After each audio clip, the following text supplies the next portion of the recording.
Death at the Christening. Welcome back to Mindful Musings, where we explore the deepest mysteries of human nature through the eyes of one of literature's greatest detectives. I'm your host, William, and today we're settling in for a story that reminds us how even the most sacred ceremonies can conceal the darkest secrets. Before we begin, I'd love to know where you're listening from today. I read every single comment you leave. Now, let's enter the world of Miss Marple as she encounters a mystery most unexpected. Death at the Christening. Chapter 1. The Sacred Cup. The village of Thornfield was preparing for one of its most anticipated events of the year. Little Emily Catherine Ashworth was to be christened on a crisp September morning, and the entire community had gathered at St. Michael's Church to witness the occasion. The bells had rung out across the countryside, their metallic voices announcing that something momentous was about to occur. Miss Jane Marple, now in her 80s, sat toward the back of the church in her customary pew, dressed in her finest navy blue suit with a small white brooch pinned to her collar. Her sharp eyes surveyed the assembled congregation with the keen interest of someone who had spent a lifetime observing human nature.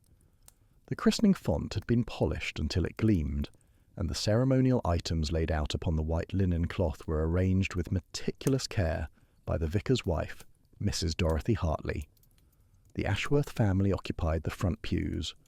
Margaret Ashworth, the mother, held little Emily with obvious tenderness, her dark hair arranged in an elegant style that suggested she had visited the village hairdresser that very morning. Her husband, David Ashworth, stood beside her with his arm around her shoulders, a smile of contentment playing at his lips. He was a successful banker, a man of some 50 years with greying temples and an air of quiet prosperity. But Miss Marple had lived long enough to understand that contentment, like many things in this world, was often merely a mask worn for public occasions. The way David's arm rested around his wife's shoulders seemed more dutiful than affectionate. The way Margaret held the infant suggested a fierce protectiveness that went beyond the ordinary maternal instinct. These small details, invisible to the untrained eye, spoke of tensions beneath the surface of domestic life. The godparents stood to one side, preparing for their ceremonial roles. There was Catherine Winters, Margaret's sister, who wore a crimson hat adorned with feathers, and carried herself with the confidence of someone accustomed to being admired. Beside her stood Dr. Richard Ashford, the godfather, a man in his early 60s with silver hair, and the kind of assured manner that comes from years spent in a position of authority and respect. Dr. Ashford was something of a celebrity in medical circles, renowned throughout 3 counties for his work in fertility, medicine. He had established a private clinic just outside Thornfield, a gleaming structure of modern design that had become the destination for desperate women seeking the promise of motherhood. The Reverend Thomas Blackwell took his place at the font, his prayer book held reverently in his hands. He was a traditional man, fond of ceremony and ritual, and he had prepared this christening with particular care. The liturgy was to be conducted in the classical manner, with all the traditional elements intact. The Reverend had served St. Michael's Church for nearly 30 years, and in that time he had conducted hundreds of christenings, all following the same sacred patterns that had been observed in this parish since the church's foundation in the 14th century. The service proceeded with its customary solemnity. Hymns were sung, prayers were offered, and the infant was brought forward for her naming.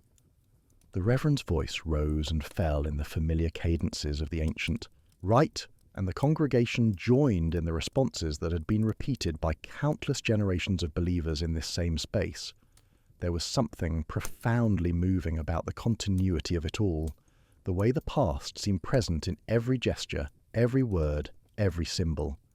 Then came the moment that would alter the course of events in Thornfield forever. The Reverend Blackwell lifted the ceremonial chalice, an object of considerable age and beauty, crafted from silver and set with semi-precious stones that caught the light from the stained glass windows. The cup contained the blessed sacramental wine used in countless christenings and communions. According to the ancient custom of St. Michael's Church, the godparents were permitted to take a sip from this cup as a gesture of their commitment and blessing upon the child. It was a practice that had been observed for generations, a symbolic joining of the old and new, of the eternal and the temporal. Dr. Ashford reached for the chalice with a steady hand, his fingers closing around its silver stem with the kind of assured confidence he brought to every gesture. He brought it to his lips and drank deeply, the wine disappearing into his mouth with the ease of someone accustomed to fine vintages and ceremonial indulgences. A small expression of satisfaction crossed his face as he lowered the cup, and for a moment there was nothing out of the ordinary, nothing to suggest that this ordinary gesture would be his last. He took but 3 steps forward, returning toward the front pew where his family awaited him. Then he stumbled. His face, which had been flushed with contentment moments before, turned an alarming shade of grey. His hand flew to his throat, his mouth opening as though to speak, but no words came. Instead, a terrible rasping sound emerged from deep within his chest, like that of a man choking on something invisible. His breathing became laboured, his limbs began to shake with violent intensity. "David!" Margaret cried, though her attention remained fixed on the doctor's struggling form rather than on her own husband. The entire congregation had turned to watch the unfolding catastrophe. The church erupted into chaos. Women gasped, men rose from their seats, and the Reverend Blackwell hurried forward with an expression of deep concern etched upon his weathered face. But it was already too late. Dr. Ashford collapsed onto the marble floor with a sickening thud, his body convulsing in a manner that was terrible to witness. His fingers clawed at his own throat as though attempting to expel something poisonous from within himself. Miss Marple, who had not moved from her pew, observed everything with the focused attention of someone trained by decades of experience to note the significant details amid confusion. She saw the way Margaret's hands trembled as she passed the infant to her sister. She saw the particular shade of Dr. Ashford's lips as they began to turn a peculiar blue, the colour of oxygen deprivation. She saw the convulsions in his limbs gradually cease, as though some mechanism within his body had simply switched off. She saw, most importantly, the way that several members of the congregation exchanged glances that suggested shock, but not, she thought, surprise. That was the detail that troubled her most deeply. Shock and surprise would be natural reactions to such a catastrophe. But what she had detected in those rapid exchanges was something different, something that suggested previous knowledge, or at least comprehension, of what had been set in motion. A doctor who happened to be present in the church, a general practitioner from a nearby village, rushed forward and knelt beside the stricken man, checking for a pulse with practiced efficiency. But after only a few seconds he shook his head grimly. The doctor turned to look at the assembled congregation and made a subtle gesture that suggested all efforts would be in vain. By the time the ambulance arrived, with its wailing sirens disturbing the peaceful morning of the village, Dr. Richard Ashford was quite beyond any earthly help. His body, which had been animated moments before by the various drives and deceits of human life, had become merely matter, a collection of physical components that had ceased to function in the coordinated manner that produced consciousness and will. In the aftermath, as the police were called and the church was secured, Miss Marple remained seated in her pew. She was not a woman prone to drama or sudden movements. Instead, she removed her knitting from the small bag she carried, the needles that had seen her through countless dramas in this village and beyond, and she began to work, her hands moving with their characteristic steady rhythm. The familiar motion of the needles seemed to calm the minds of those around her, as though her apparent composure in the face of tragedy was a kind of benediction, a reassurance that the world would not end, that ordinary life would somehow continue despite the extraordinary events unfolding within these sacred walls. A young police constable, noting the elderly woman's apparent indifference to the chaos around her, approached her with some concern. He was a new officer, perhaps 25 years old, and he had never encountered a situation quite so dramatic. The look of shock on his face suggested he was struggling to process what he had witnessed. "Miss Marple, perhaps you should go home and rest. This has been a terrible shock," he said, his voice shaking slightly. She looked up at him with mild blue eyes that contained more understanding than his young face could quite comprehend. "I am quite well, Constable. Shocks are rarely as shocking when one has lived as long as I have. Besides, I find that my knitting helps me think, and I suspect there will be much to think about before this matter is resolved. This was no accident, you understand. Someone has taken a life within the sanctuary of this church. Someone has violated not merely the law, but the sacred trust that we place in the sanctity of worship. The constable looked startled by this pronouncement, but before he could respond, Inspector William Marcus arrived, striding into the church with the authoritative bearing of a man accustomed to command. The inspector was a man of perhaps 55, with the kind of methodical mind that came from years of investigating rural crimes. He had encountered Miss Marple on several previous occasions, and had learned to respect her observations, though he was sometimes reluctant to admit it. Crime in villages such as Thornfield was typically straightforward. Domestic disagreements or crimes of passion played out in modest cottages or village streets. But this incident, occurring in the most public and sacred of circumstances, suggested something more deliberate, more planned. Inspector Marcus took in the scene with the practiced eye of an experienced investigator. He noted the position of Dr. Ashford's body on the marble floor, the scattered hymn books, the shocked faces of the congregation. Then his gaze fell upon Miss Marple, who had resumed her knitting, her needles clicking with rhythmic precision. "Miss Marple," he said, approaching her with a mixture of respect and mild scepticism, "I understand you were present throughout the ceremony. I wonder if you would be willing to provide your account of what you observed." She looked up from her knitting, considering the question with the seriousness it deserved. "Inspector, I shall be most happy to assist in whatever way I can. When one has lived as long as I have, one develops certain habits of observation. I find that people often reveal far more than they intend through small gestures and expressions." Chapter 2. The Poisoned Cup. Over the following days, as the investigation proceeded with the systematic rigour that Inspector Marcus brought to all his cases, a clearer picture of Dr. Ashford's final moments began to emerge. The preliminary examination of the body suggested poisoning, and samples of the sacramental wine taken from the chalice were sent to the laboratory for analysis.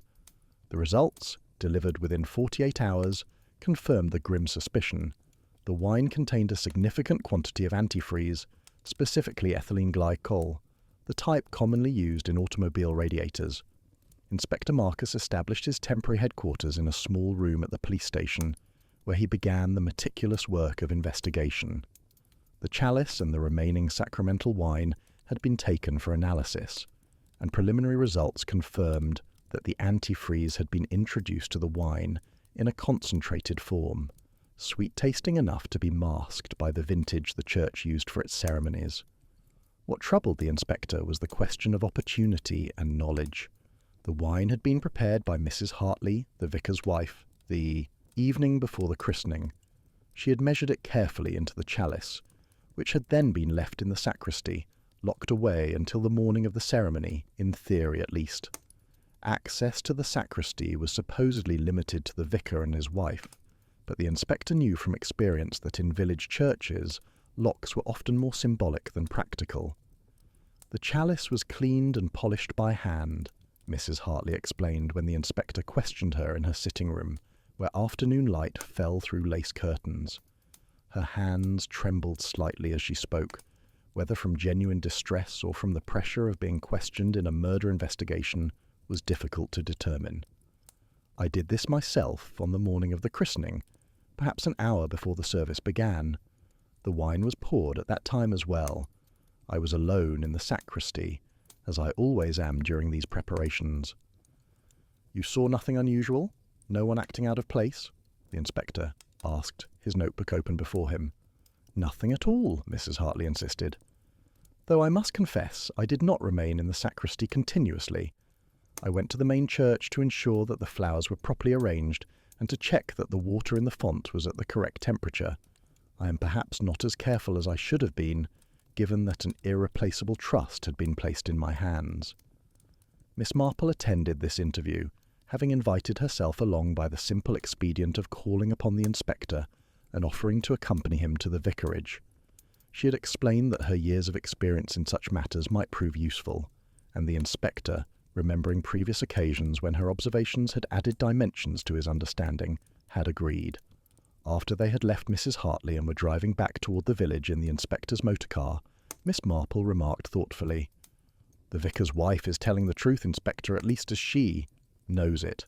She genuinely believes that she was the only person with access to the chalice during the crucial period.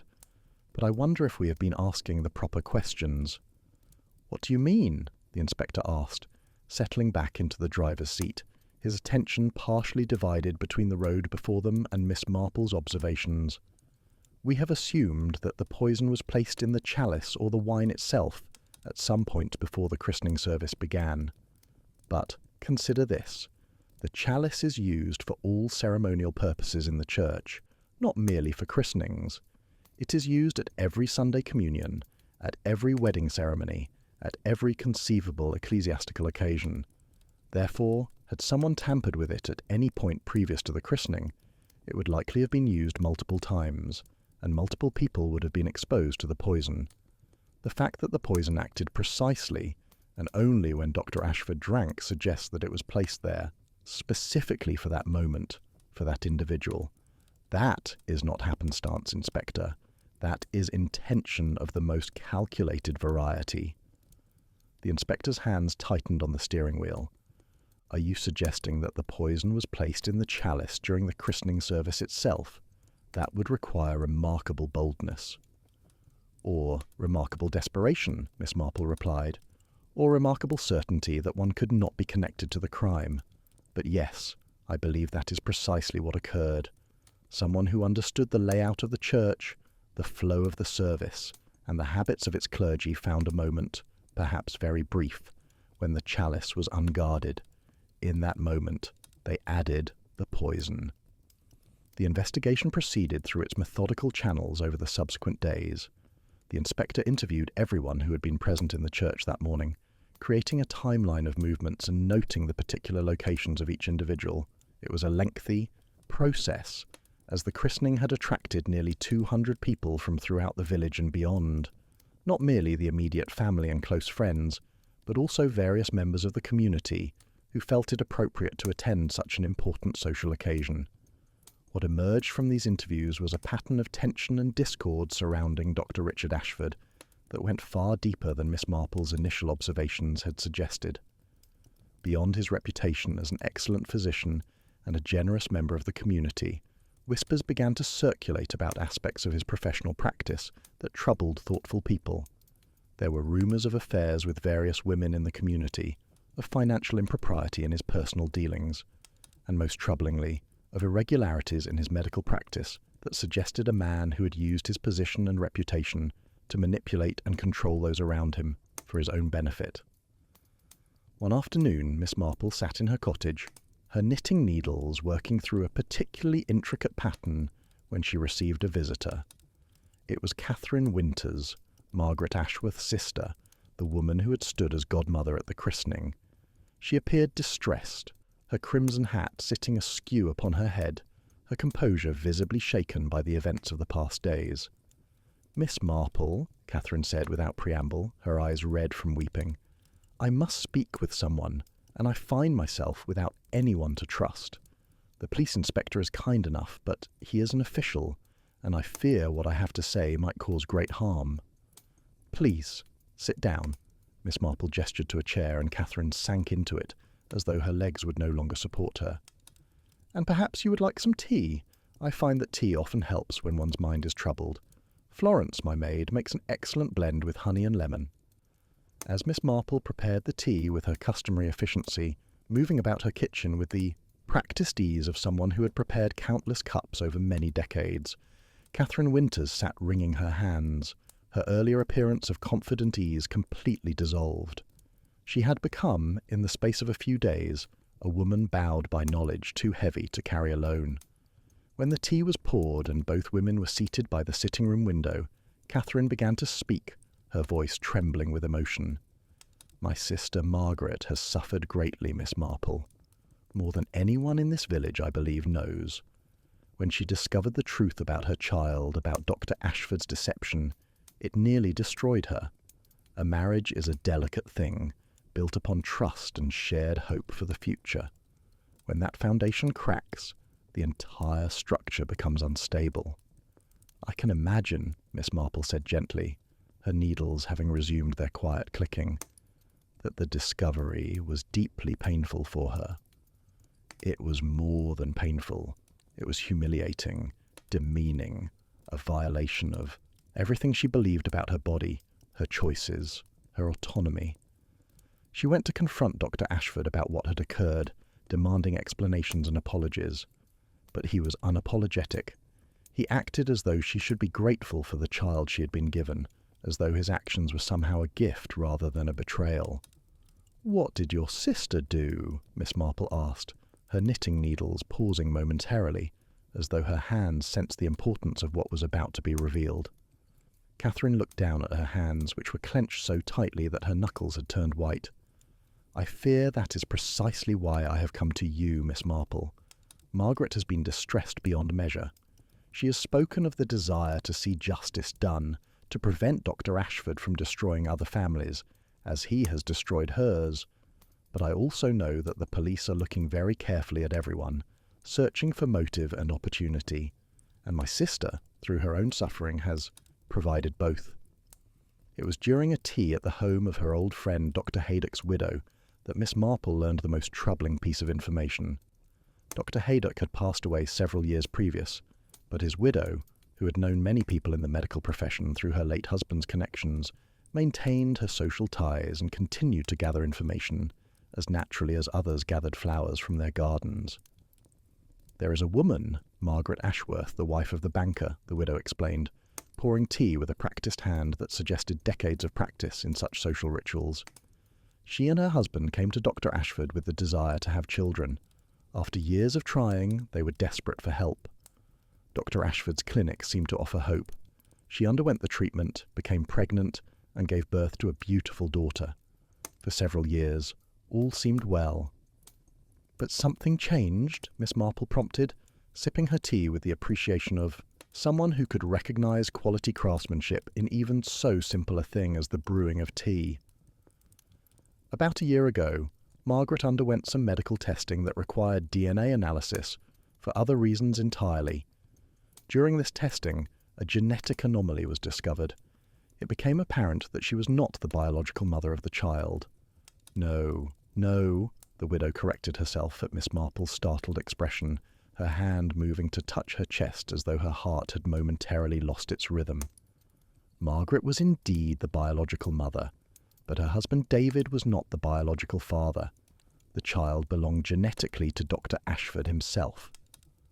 A long silence fell between them, filled only by the ticking of the mantelpiece clock and the distant sounds of the village moving about its daily business outside the windows. "How did Margaret Ashworth react to this discovery?" Miss Marple asked quietly, though her blue eyes had taken on a particular intensity that suggested she was absorbing this information with great care. "How would any woman react?" the widow replied, her voice taking on a note of deep sympathy. "Betrayed, violated, angry beyond measure. I am told that her marriage nearly ended. Only the thought of the child, innocent in all of this, prevented a complete dissolution. But the relationship between Margaret and David has apparently never fully recovered. And as for her feelings toward Dr. Ashford, well, one can only imagine the depth of her anguish and rage." Chapter 3. The Unravelling Thread. As the investigation entered its second week, Inspector Marcus found himself struggling with the fundamental question that lay at the heart of the matter. Who had possessed both the knowledge and the willingness to poison Dr. Ashford's chalice, knowing that he would drink from it in a church filled with hundreds of witnesses? The post-mortem examination, conducted by the medical examiner from the county, confirmed that Dr. Ashford had died from acute ethylene glycol poisoning. The poison had entered his system in sufficient quantities to cause complete organ failure within a matter of minutes. The sweetness of the poisoned wine had masked its presence effectively, and the doctor's tolerance for wine, built up over decades of social drinking and continental travel, had not provided him with any warning of the danger he faced. What troubled the inspector most was not merely the fact of the murder, but the manner in which it had been accomplished. The poison had not been introduced into the bottle of wine or into the general store of sacramental wine maintained by the church. Instead, it appeared that someone had carefully added the poison to the chalice after Mrs. Hartley had filled it, but before Dr. Ashford had drunk from it. This suggested someone who understood the precise timing of the christening service, who knew when the chalice would be unguarded, and who possessed the audacity to act in the full view of 200 witnesses. It is as though the killer is making a statement, the inspector remarked to Miss Marple during one of their consultations, as though the manner of the murder is as important as the murder itself. That suggests not merely someone seeking revenge, but someone seeking to make a point. Indeed, Miss Marple replied, her needles clicking steadily. And consider further, Inspector, what the church and the christening represent. A sacred space, a sacred ceremony, a moment when the community gathers to affirm its values and its traditions. To murder someone in such a space, to poison the very symbols of blessing and grace, suggests not merely personal grievance, but a desire to make a statement about the violation of trust, the corruption of sacred things. The investigation revealed that Dr. Ashford had indeed engaged in practices that violated the most basic medical ethics. Over the years, he had conducted fertility treatments for perhaps 30 women or more, using donor, sperm that he claimed came from carefully selected, tested donors. However, in a significant number of cases, DNA testing subsequently revealed that the biological father of the children born to these women was not the selected donor, but Dr. Ashford himself. In each case, Dr. Ashford had maintained that the pregnancies were a result of his successful fertility treatments, using his carefully curated donor network. He had collected substantial fees for these treatments, fees that had made him wealthy and had allowed him to maintain his lavish lifestyle. The women who came to him, desperate for children and trusting in his expertise, had never suspected that they were being used as instruments of his own reproduction rather than receiving genuine medical treatment. The emotional and psychological damage wrought by these deceptions was immense. One woman had attempted suicide when she learned the truth. Another had found her marriage completely dissolved, her husband unable to overcome the sense of betrayal and violation. A third had decided to keep the secret within her family, protecting her child from the knowledge of his true paternity, but living with a constant undercurrent of anxiety about the eventual revelation. Inspector Marcus brought to Miss Marple's attention several interviews he had conducted with women who had received treatment at Dr. Ashford's clinic. "This woman here," he said, pointing to one file, "Eleanor Blackwood. She came to Dr. Ashford 9 years ago. She had been trying to conceive for 6 years. Dr. Ashford promised her a 90% chance of success if she used his special fertility protocol. She underwent the treatment and became pregnant. She gave birth to a son. 2 years ago, she underwent genetic testing for a different medical reason entirely and discovered that her son was genetically Dr. Ashford's child." "What is her current situation?" Miss Marple asked. "She is divorced. Her husband could not forgive her for the deception, though she was herself the victim of deception. She lives in a cottage on the outskirts of the village. She works as a cleaner and helper at the church." Miss Marple's needles paused. "She has access to the church. She would understand its layout and its routines." "Yes," the inspector admitted, "she has access and motive, but I cannot find clear evidence of opportunity. She claims she was at home on the morning of the christening, caring for her son. There is no evidence placing her at the church at any time." "And yet," Miss Marple said thoughtfully, "access and motive are sufficient to warrant careful investigation. The absence of clear opportunity does not necessarily mean the absence of actual opportunity. Sometimes the most clever criminals are those who leave no traces of their presence."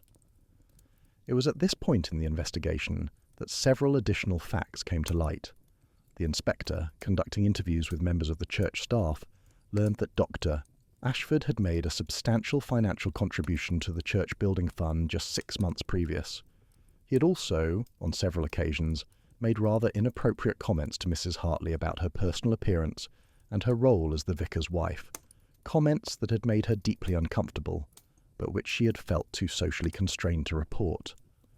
Furthermore, investigation into Dr. Ashford's personal life revealed that he had maintained a relationship with a younger woman who worked as a nurse at his clinic for several years. This woman had been told by Dr. Ashford that he would leave his wife and marry her, promises that he had made to other women as well. It became clear that Dr. Ashford's life was a web of deceptions layered upon deceptions, each one designed to serve his own interests and desires. Chapter 4. The Final Stitch. Miss Marple continued her own quiet investigation, drawing upon the networks of friendship and acquaintance that she had cultivated throughout her long residence in the village and in similar villages throughout the countryside. She visited the market, where she engaged shopkeepers in conversation about their customers and their observations of the community. She attended the church social, where she listened carefully to the whispered discussions of the women gathered there, discussions that seemed to focus on Dr. Ashford's crimes, with a mixture of shock and, in some cases, a grim satisfaction that suggested his death had not been entirely unexpected by everyone. What emerged from these investigations was the picture of a man who had caused considerable harm and suffering to a number of women and their families. Yet among all the stories of betrayal and anger, one detail kept returning to Miss Marple's mind: the particular knowledge required to poison the sacramental wine with antifreeze, and the absolute certainty that Dr. Ashford would drink from that specific chalice at that specific moment. That kind of knowledge, that kind of certainty, suggested someone who had not merely planned in general terms, but had understood the precise sequence of events that would unfold on the morning of the christening. She visited Eleanor Blackwood's cottage one afternoon, bringing with her a small gift of flowers and the offer of companionship. Eleanor received her with a mixture of caution and what appeared to be genuine gratitude. The cottage was small but clean, maintained with meticulous care, and the small sitting room revealed a woman of quiet dignity who had endured her suffering without allowing it to completely destroy her sense of self-worth. "Miss Marple," Eleanor said, offering tea which Miss Marple accepted, "I wonder what brings you to my humble home. The police have already questioned me quite thoroughly." "I am not here in any official capacity," Miss Marple assured her. "I am simply an old woman who has lived long enough to understand that there are often deeper stories beneath the surface of events. I wonder if you would be willing to share your story with me." Eleanor's hands trembled slightly as she poured the tea, but she began to speak, and for the next hour Miss Marple listened to a tale of heartbreak, violation, and the slow erosion of all that Eleanor had believed about her own agency and autonomy. "When I discovered the truth," Eleanor said, "I was devastated, but not, I must confess, surprised. There had been something about Dr. Ashford's manner that had always troubled me, something that suggested he viewed his patients not as individuals deserving of respect, but as instruments through which he could achieve his own purposes. When I learned the full extent of his deceptions, I understood that my instincts had been correct all along." "What did you do?" Miss Marple asked gently. "I wanted justice," Eleanor said. "I went to the police. I provided them with evidence of Dr. Ashford's crimes, but the police told me that the Medical Ethics Board would need to investigate, that legal action might take years, that there was no guarantee of restitution. In the meantime, my marriage was destroyed. My son, who loved the man he believed to be his father, was deeply traumatized by the revelation. Everything I had built for myself was shattered." "And did you consider," Miss Marple asked carefully, "that Dr. Ashford might be stopped in a more immediate manner?" Eleanor's eyes met Miss Marple's, and for a moment something flickered in them that might have been recognition or might have been fear. "I am not a murderer, Miss Marple. No matter how much anger I felt, no matter how deeply I believed justice should be served, I could not take a human life. The law may be slow and inadequate, but it exists for a reason. If we all took justice into our own hands, we would become no better than the predators we seek to punish." Miss Marple left the cottage with a clearer understanding of Eleanor Blackwood's character. The woman was telling the truth as she understood it, but that did not entirely clear her of suspicion. What it did, however, was point Miss Marple toward a different understanding of the crime. She found herself thinking about the christening service itself, about the precision with which everything had been arranged. The christening had been planned for weeks in advance. Word of the christening had been publicised in the parish newsletter. The Reverend Blackwell had mentioned it explicitly in his Sunday sermon the previous week. Anyone in the village who paid attention would have known that Dr. Ashford would be present, that he would be asked to participate in the chalice ceremony, that he would almost certainly accept the invitation to drink from the sacred cup. What became clear to Miss Marple was that whoever had poisoned the chalice had not done so in a moment of passion or desperate rage. Instead, they had planned the murder with meticulous care, understanding precisely when the opportunity would present itself and preparing to take advantage of that moment. This realization led Miss Marple to focus her investigation on a different question. Not who had access to the chalice, or who had motive to kill Dr. Ashford, but who had the knowledge and certainty to plan the murder in such a public manner, knowing that such a crime would inevitably be traced back to them eventually. That was the question that pointed toward a deeply different sort of perpetrator. Not someone seeking revenge or justice, but someone who had made a calculated decision that removing Dr. Ashford from this world was worth the price they would have to pay. Chapter 5. The Knots of Deceit. 2 weeks after the murder, Inspector Marcus had become increasingly frustrated with the direction of the investigation. Evidence pointed to multiple possible perpetrators, each of whom had some combination of motive and access, but none of whom had clear opportunity. The poison had been placed in the chalice during the christening service itself, but determining exactly when and by whom had proven extraordinarily difficult. Miss Marple had attended nearly every interview, and she had also conducted her own separate line of questioning, speaking with people in the village about their observations and their knowledge of the various women connected to Dr. Ashford's victims. What gradually emerged from Miss Marple's investigations was a detailed understanding of the village's social networks and information flows. She learned that several women in the village had known each other before they came to Dr. Ashford. Some had met through a support group for women struggling with infertility. Others had become acquainted through the church or through social organisations in the village. Most significantly, Miss Marple learned that these women had, over the years, come to share knowledge about their experiences at Dr. Ashford's clinic. They had compared notes about his promises and his methods. They had warned each other about certain aspects of his practice that had seemed questionable.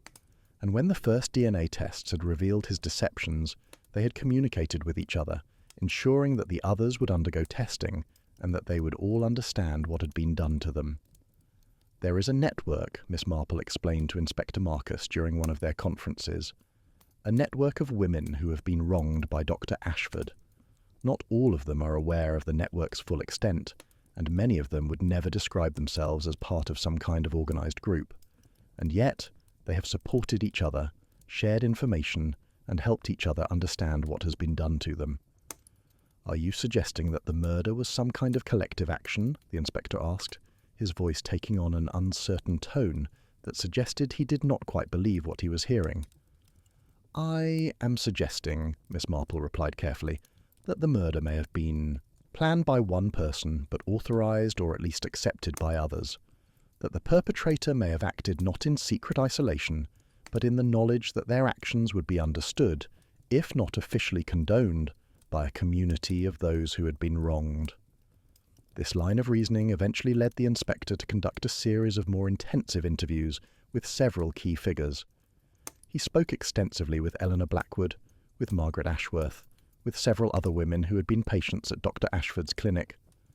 He examined their movements on the morning of the christening, their access to antifreeze or other poisons, their knowledge of the church layout and the christening procedures. It was Margaret Ashworth's alibi that first began to show cracks under closer examination. She claimed to have been at home with her daughter in the morning, but her sister Catherine had left to run errands, and the household staff had been given the morning off so they could attend the christening. Margaret had told them she intended to remain home with the baby, as the child was too young to attend the service. Yet when the inspector questioned the neighbouring households, he learned that Margaret had been seen leaving her home at approximately 8:30 in the morning, roughly an hour before the christening service was scheduled to begin. Her motor car had been observed by a neighbour travelling in the direction of the village centre. When confronted with this evidence, Margaret's composure fractured. She admitted that she had driven to the church early, intending to observe the preparations. She had wanted to see where the chalice would be positioned, what security measures existed, whether it might be possible to effect it without being observed. "I did not put the poison in the chalice," she insisted passionately, to Inspector Marcus and Miss Marple. "I went to the church and observed the preparations, but I did not have the courage to commit murder. When I saw Mrs. Hartley in the sacristy, I became frightened. I drove away before anyone saw me. I did not know how to proceed with a crime so terrible, and ultimately I could not find the will to see it through. But if Margaret had not poisoned the chalice, then who had?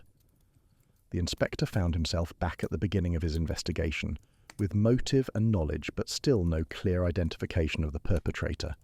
It was Miss Marple who finally understood the solution to the puzzle. She had been reflecting on the nature of the christening service itself, on the precise order of events, on who had been positioned where at each moment. She had been thinking about the question of access to the chalice, not in terms of individual moments, but in terms of the flow of the service as a whole. And then, quite suddenly, a detail from her earlier conversations returned to her mind with the force of revelation. She had been speaking with Mrs. Dorothy Hartley about the preparation of the chalice, and Mrs. Hartley had mentioned that she had cleaned the chalice by hand on the morning of the christening, just an hour before the service began. But more importantly, Mrs. Hartley had mentioned that while she was cleaning the chalice, she had been interrupted by a request from the Reverend Blackwell. He had come to the sacristy asking for assistance with the vestments, which had been hung improperly and needed adjustment before the service. Mrs. Hartley had left her post in the sacristy to assist the Reverend. She had been away for approximately 5 minutes.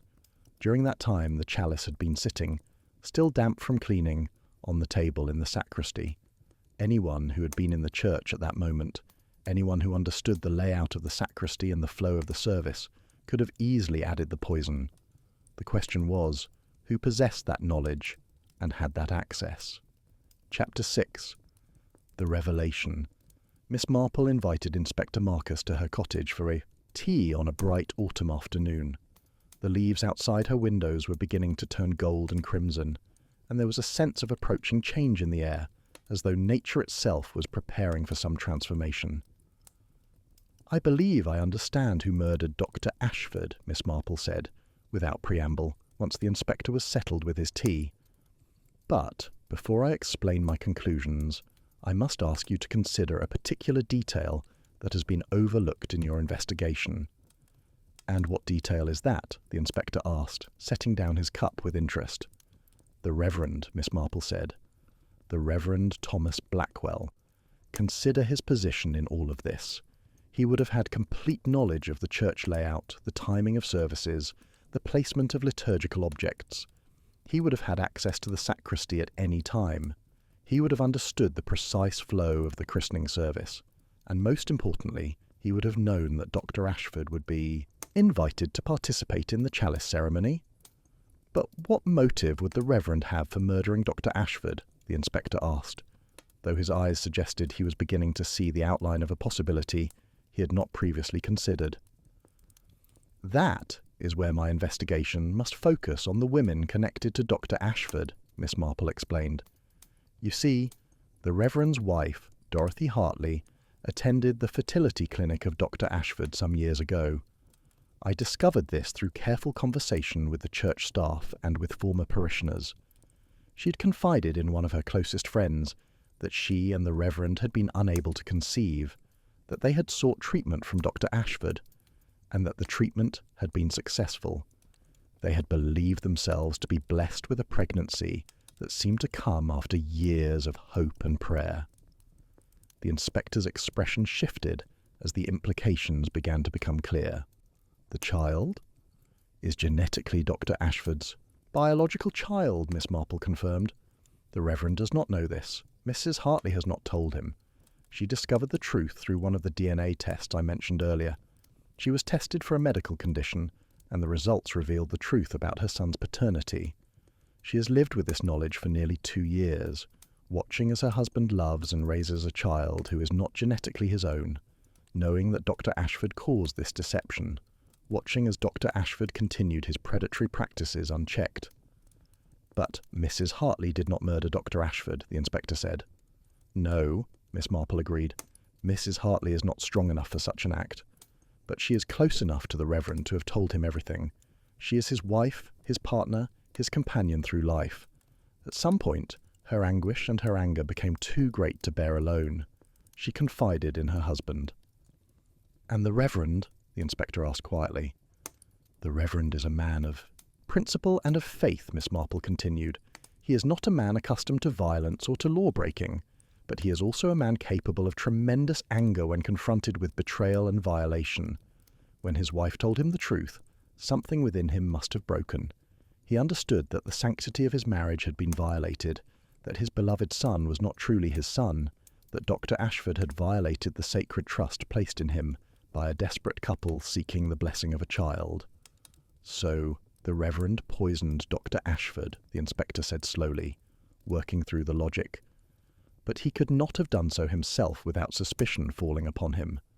Therefore, he must have arranged for someone else to accomplish the deed, someone else who had motive and access. Precisely, Miss Marple said, and I believe that person is Eleanor Blackwood, the woman who became friends with Mrs. Hartley through their shared experience of Dr. Ashford's deceptions, the Reverend told. Eleanor, what he suspected, told her about the poisoned chalice that he could have obtained from his wife, told her about his plan. Eleanor, who had suffered so deeply, who had become radicalized by her experience, agreed to carry out the murder. The inspector rose from his chair and began to pace about the small sitting room, his mind clearly working through the implications of what Miss Marple was suggesting. You are suggesting that the Reverend is guilty of murder through an accomplice, that he arranged for a crime to be committed, knowing that it would occur, planning the precise moment and method. Yes, Miss Marple confirmed. The Reverend interrupted Mrs. Hartley while she was cleaning the chalice. He asked for her assistance with the vestments. This was not accidental. He had planned to create that gap in Mrs. Hartley's vigilance. During that 5 minutes, Eleanor Blackwood, who had been waiting in the church under the pretense of helping with the preparations, made her way to the sacristy and added the poison to the chalice. But how could you possibly know this for certain? The inspector asked. I cannot know it with absolute certainty, Miss Marple admitted, but I can offer this observation.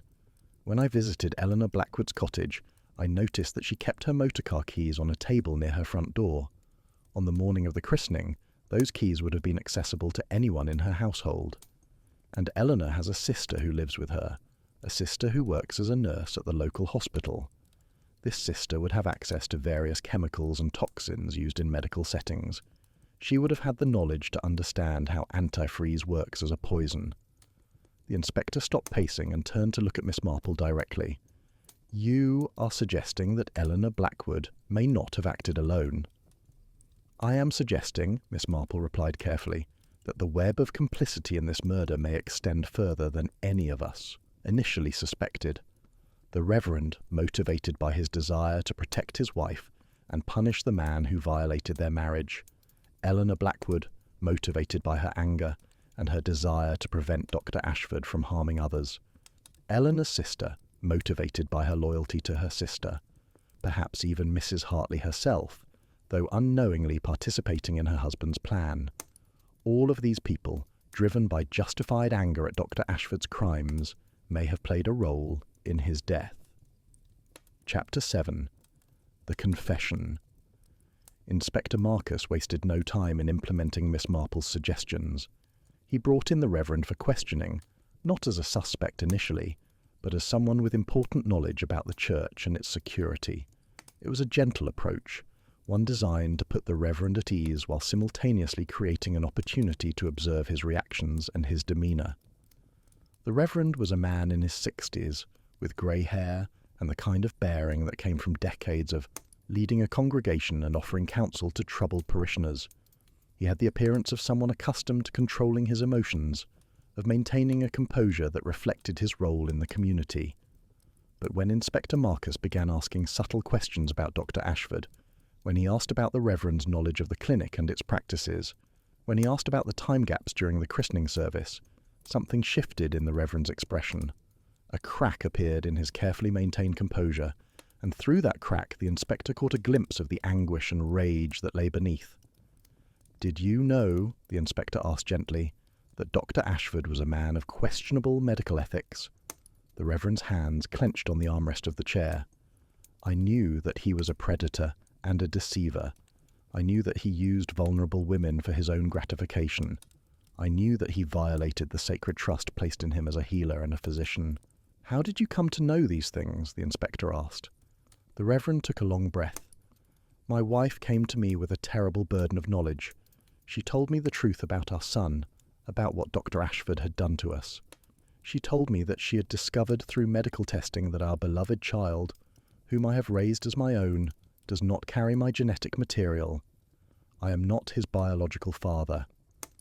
Dr. Ashford is. That must have been a profound shock, the inspector said sympathetically. It was more than a shock, the Reverend said, his voice becoming harder. It was a violation of everything I believed about my marriage, about my role in the family, about the sacred nature of the family unit.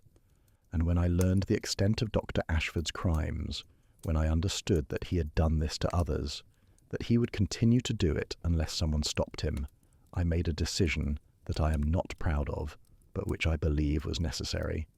The Reverend paused, seeming to gather himself. I did not murder Dr. Ashford directly, but I understood through my conversations with Eleanor Blackwood and others that there were people in this village who believed that Dr. Ashford needed to be stopped. I may have inadvertently created an opportunity for that to happen.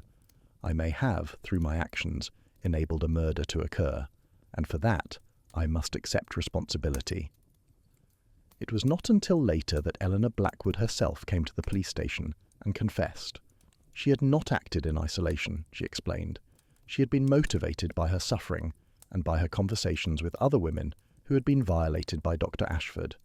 When the Reverend had intimated, in a carefully vague manner, that he understood the depth of their anger and that he was troubled by Dr. Ashford's continued freedom, Eleanor had understood what he was suggesting.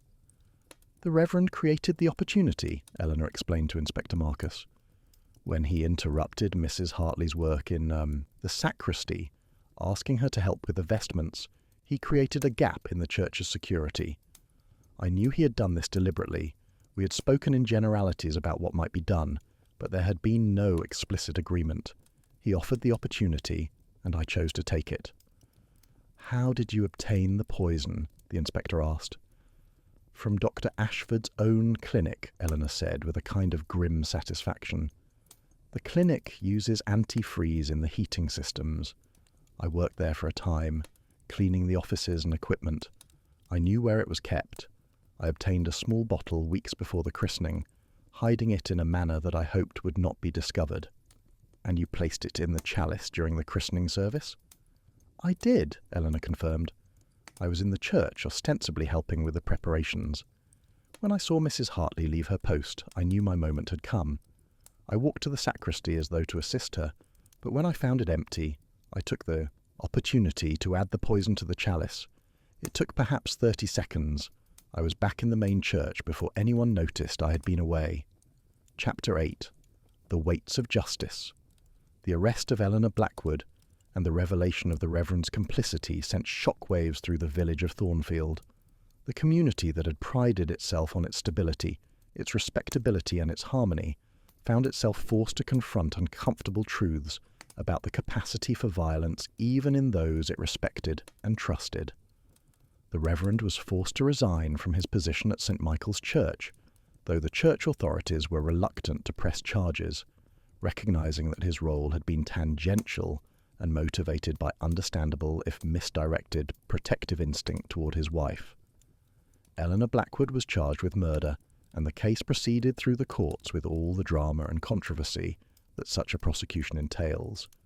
Miss Marple found herself the subject of considerable attention in the village and in the press. She was celebrated as the brilliant investigator who had solved a seemingly insoluble crime, whose keen observation had unravelled the mystery when official investigation had begun to falter. Various newspapers sent reporters to interview her, and she received correspondence from mystery enthusiasts and amateur detectives throughout the country who had read accounts of the case and wished to offer congratulations on her deductive prowess. But Miss Marple herself seemed diminished by the attention. She maintained her quiet manner, her steady knitting, her gardening, and her friendships. But those close to her, particularly her old friend Dr. Haydock's widow, observed a certain sadness in her expression, a recognition of the human cost that lay beneath the satisfaction of a case solved. The crime was not committed by an evil person, Miss Marple reflected, during a conversation with the widow over tea. Eleanor Blackwood is not a murderer in the way we typically understand that term. She is a woman who suffered terrible violation and who saw in the opportunity presented by the Reverend a chance to exact justice against a man she believed to be a predator. And the Reverend himself, for all that he facilitated the murder, was motivated by love and by the desire to protect his wife and to prevent future victims. "But a murder is still a murder," the widow observed, though her tone suggested she understood the complexity of the situation. "Yes," Miss Marple agreed, "and justice must be served. Eleanor Blackwood will likely face a substantial prison sentence. The Reverend's reputation has been destroyed, his career ended. The village has been scandalized. And yet, in some sense, what has occurred is not merely a punishment, but a revelation. Dr. Ashford's crimes have been exposed. The women he violated have received recognition of their suffering. The mechanisms of his deception have been revealed to the world. It was during the trial that the full extent of Dr. Ashford's crimes became public knowledge. Women came forward to testify about their experiences at his clinic, about the promises he had made and broken, about the genetic deceptions that had fractured their families. The testimony was often emotional and sometimes graphic in its detail about the violation and betrayal experienced by these women. The court heard from Margaret Ashworth about the pain of discovering that her beloved daughter did not share her husband's genetic heritage, about the way the discovery had nearly destroyed her marriage and her sense of self-worth. It heard from Eleanor Blackwood about the dissolution of her marriage following the revelation of her son's true paternity, about the way her husband had abandoned her and their child because of a betrayal in which she herself was the victim. It heard from other women whose names had not previously been public, women who had suffered in silence for years, women who had paid substantial sums of money to receive medical treatment that was in fact a vehicle for Dr. Ashford's own procreation. The jury, confronted with this mountain of evidence regarding Dr. Ashford's crimes, seemed somewhat to lose sight of the fact that they were actually trying Eleanor Blackwood for murder rather than the dead doctor for his various violations of medical ethics and human dignity. Chapter 9. The Pattern Complete. As the trial entered its final stages, Miss Marple found herself reflecting on the broader patterns that had enabled Dr. Ashford's crimes to flourish unchecked for so many years. She shared these reflections with Inspector Marcus during one of their final meetings about the case. "The question I keep returning to," she said, "is not who murdered Dr. Ashford or why, but how he was able to commit his crimes for so long without effective intervention from the medical authorities. How is it that a man could use his position to violate the trust of his patients repeatedly without facing legal consequences until his death?" "The answer seems to involve the intersection of several factors," Inspector Marcus replied thoughtfully. "First, Dr. Ashford was a man of considerable reputation and standing. His victims were reluctant to challenge someone of such apparent respectability. Second, the crimes he was committing were not easily detectable. It required DNA testing to reveal the truth, and such testing was not routinely performed. Third, when victims did come forward, they were often disbelieved, or their allegations were minimized." "Precisely," Miss Marple agreed.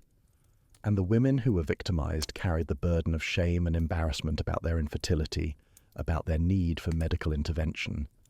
This shame made them reluctant to speak openly about what had been done to them. Dr. Ashford exploited this silence, this shame, this reluctance to acknowledge vulnerability.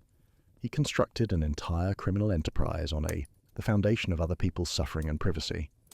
But he is dead now," the inspector said, "and his crimes have been exposed." "Yes," Miss Marple replied.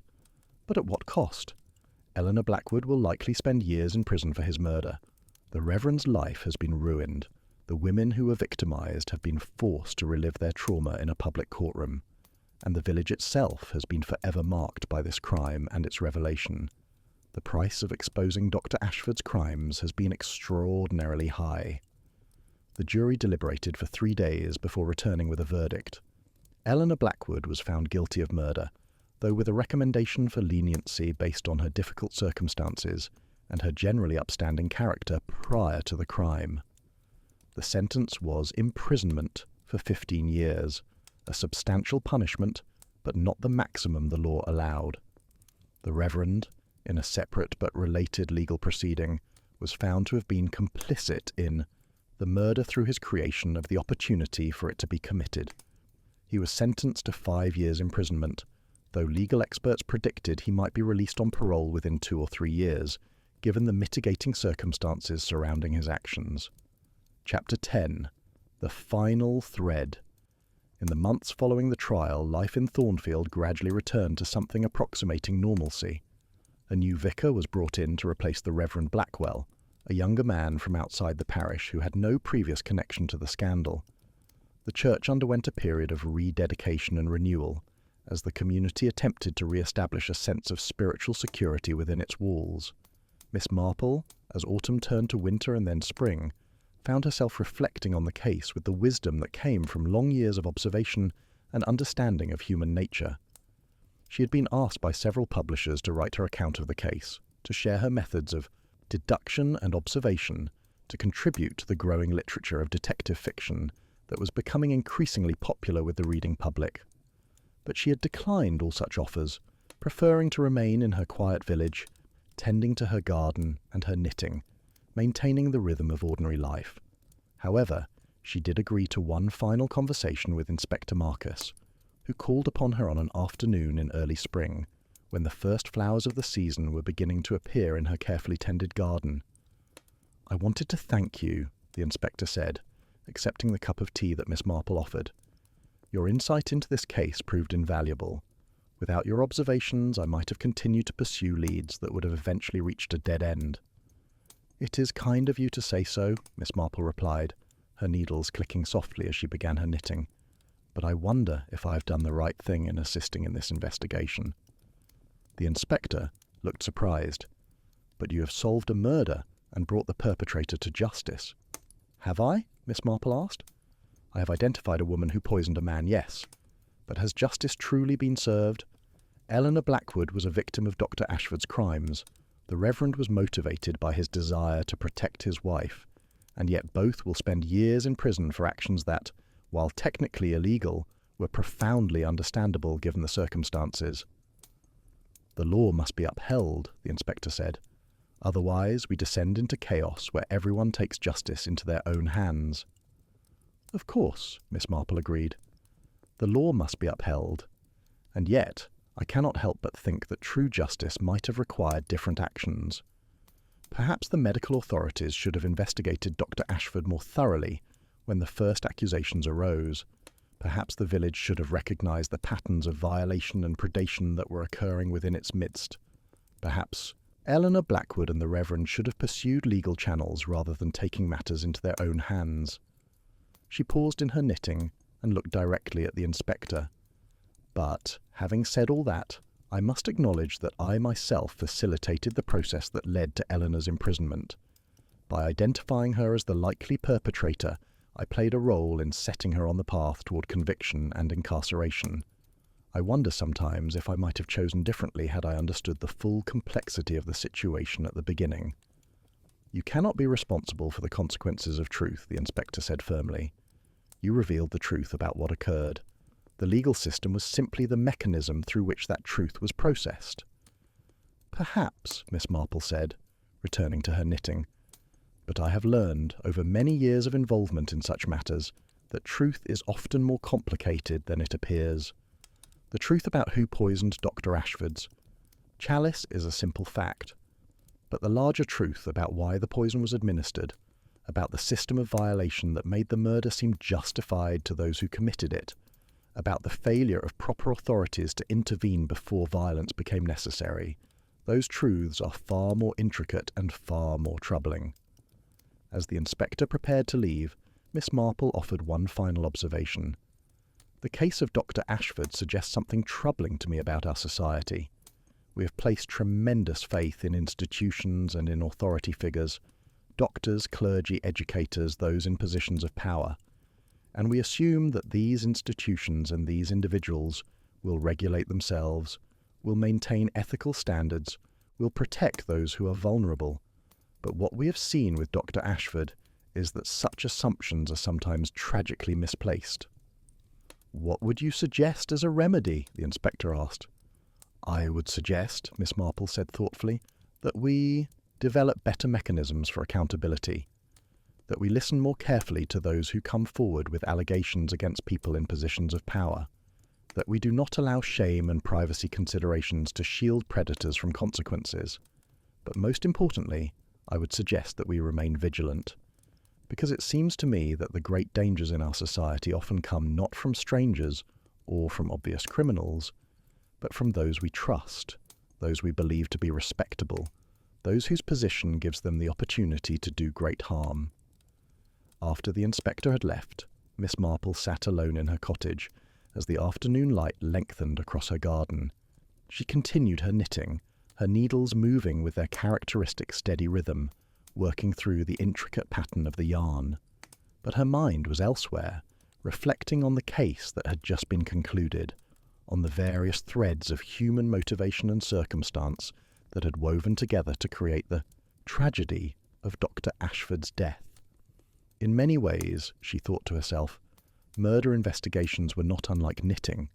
They consisted of many separate threads, each one following its own pattern, its own direction. The challenge was to understand how these threads interconnected, how they wove together to create a complete design. And sometimes, when one pulled on a particular thread to see what was connected to it, the entire pattern shifted, revealing that what had seemed like a simple design was actually far more intricate and complex than initially apparent. The case was closed, the murderer imprisoned, the crime solved. And yet, in Miss Marple's mind, the larger questions about responsibility and justice, about the ways in which systems failed those they were meant to protect, about the capacity for good and evil that existed in ordinary people placed in extraordinary circumstances, those questions remained unanswered, perhaps unanswerable. She knitted on into the evening, the needles clicking their steady rhythm, each stitch pulling the yarn closer to completion, each row moving the pattern forward, until finally, long after darkness had fallen over Thornfield, the work was complete. The sweater, when it was finished, would be given to some needy child in the parish, another small act of care in a world where so much carelessness and violation seemed to flourish unchecked. The village of Thornfield, as spring progressed into summer, returned to its peaceful rhythms. The scandal gradually faded from public memory, replaced by newer dramas and gossip. The name Dr. Ashford ceased to be mentioned in polite conversation.